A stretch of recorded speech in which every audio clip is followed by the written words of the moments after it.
Today at Lady Behind the Curtain, we're whipping up fluffy homemade marshmallows. Soft, pillowy, and so much better than store-bought. With just a few simple ingredients, you can create perfectly sweet, melt-in-your-mouth marshmallows that are amazing for s'mores, hot chocolate, or snacking straight from the pan. Let's get started. Before we get started, let's talk about a couple of things. First of all, I have my pan already greased. I have parchment paper in it. That'll make it a lot easier because once these marshmallows are ready, it goes really fast. So you want to be completely prepared, have all your things pre-measured and ready to go. One of the most important things you are going to want is some non-stick cooking spray, because this helps. This is a sticky, gooey mess, and this will help a lot. Okay, so first thing we need to do is get our gelatin activated. So I am going to pour my cold water into a bowl. And now you're going to just now let me show you what these are. I have 3 of these packets is what I am using. Okay, I'm just going to sprinkle that over the cold water.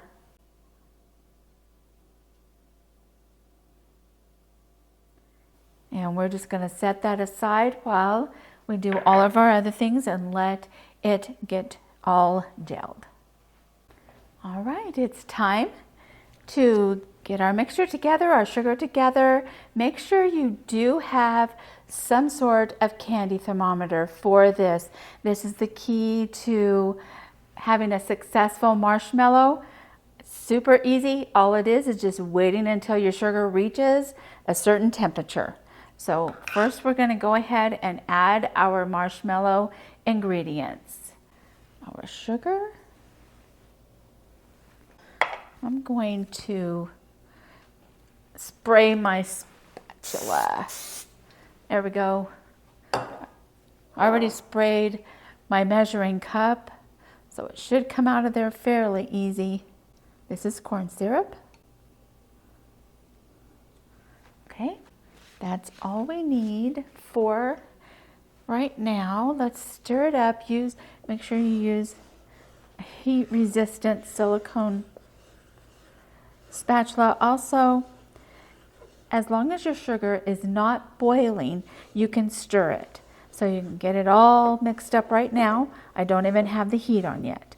I'm getting it all mixed up, and then once I turn on the heat, you can still continue to stir, but once you start seeing some bubbles, don't stir anymore, because you will get the sugar crystals on the side, and that promotes your sugar or helps your sugar become crystallized, and you do not want that. So I'll get this all mixed in. Okay. All right. If you have any sugar crystals in your pot, and I can see some all the way around here, I'm going to dip my brush in cold water, and you're going to move those down, get rid of those, clean it all up there. And if you ever see the crystals form some more, then you just mop it down there with your brush and get it off. Okay, we're gonna go kind of a medium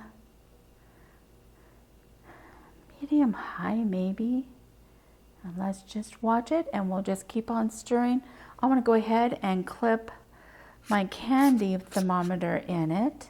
So I'm not doing it while it's boiling because it gets very hot.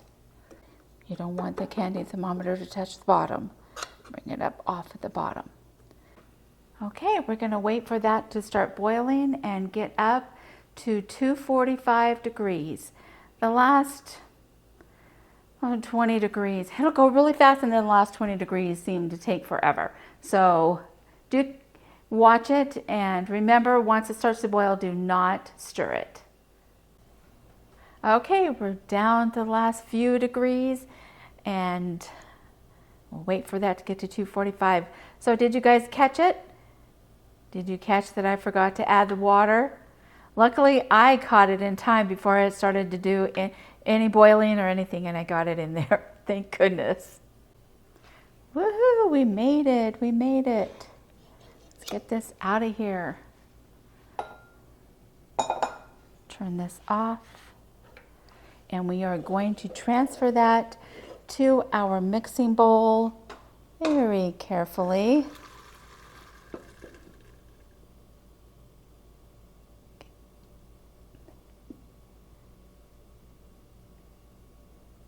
All right. We're going to wait for that to cool down to 220 degrees.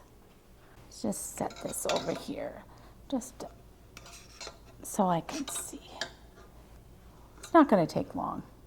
While this is cooling down, I am going to heat up my gelatin. See, it's already bloomed here. You see some of those white patches there that did not get absorbed. I'm just going to take a spoon and just kind of mix it up right here. Okay. Now I'm going to microwave this for about 30 seconds. All right, that is ready. We're just going to turn this on low. You need a whisk attachment for this. Let's get it in here. Turn this on low just to get it thickened up a little bit before you add all your other ingredients. Okay, once you can safely, I'm going to just gradually get this higher and higher. Once you can reach medium high without it splashing anywhere, then it's time to turn it off. Add your gelatin and the other ingredients, and then start whipping it. You see right here, the gelatin is nice and liquefied and ready to go in. Now, I'm going to add, let's turn that off. Let's add our other ingredients. Let's add the gelatin.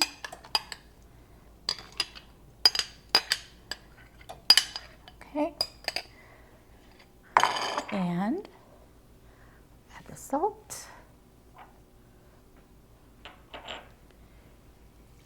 and the vanilla. All right, let's turn this back on. Just slowly, because it's all a lot of loose liquid in there. So gradually work your way up again. Last thing you want is that hot syrup splashing you.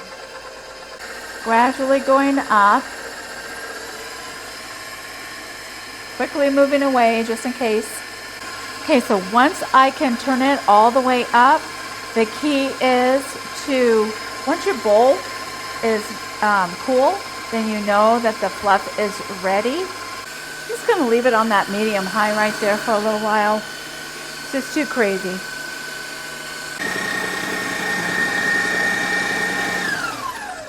All right, let's check this out. I don't know yet.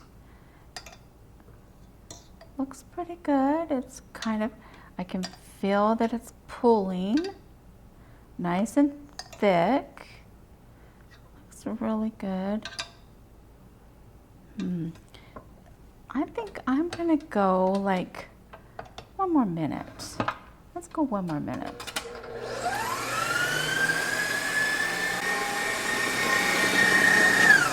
All right, we are, oh my goodness. Oh, these are perfect. Can you see that? That. Oh, yes. Okay, now we have to act fast here. Get this right here. Get it. I sprayed my spatula so we can get this off of here. Oh, so good. It's gonna be so good. Okay, get this out of here. Now, I've got my prepared pan here. Let's get it in here.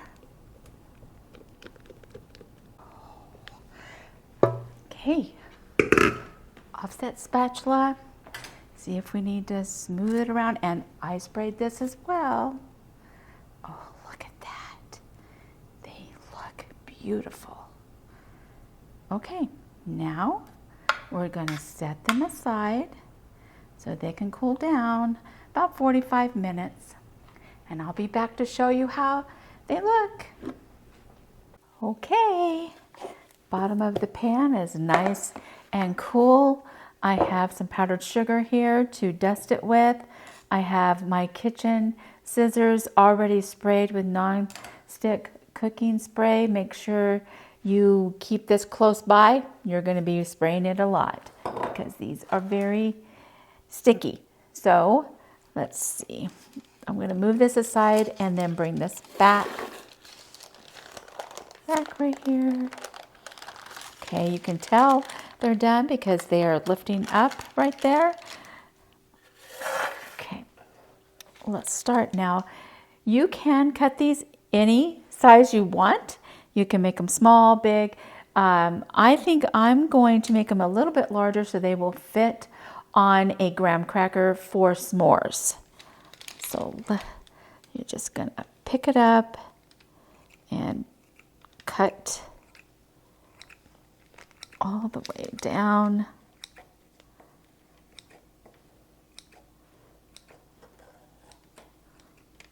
There you have it. Look at that. Yay. Okay, I'm going to, this is a lot to handle, so I'm going to cut it in half so I can handle it a little bit better. Now what I'm going to do is take this and cut it right into my bowl of powdered sugar.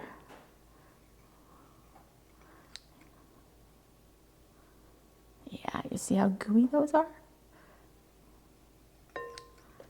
So nice. That one's going to be a little bit big, isn't it? Oh well. There it is. Okay, I'm going to spray this again. I spray it every time. Yeah. And here we go, our next batch. Okay, so now what you're going to do is just completely submerge them in this powdered sugar.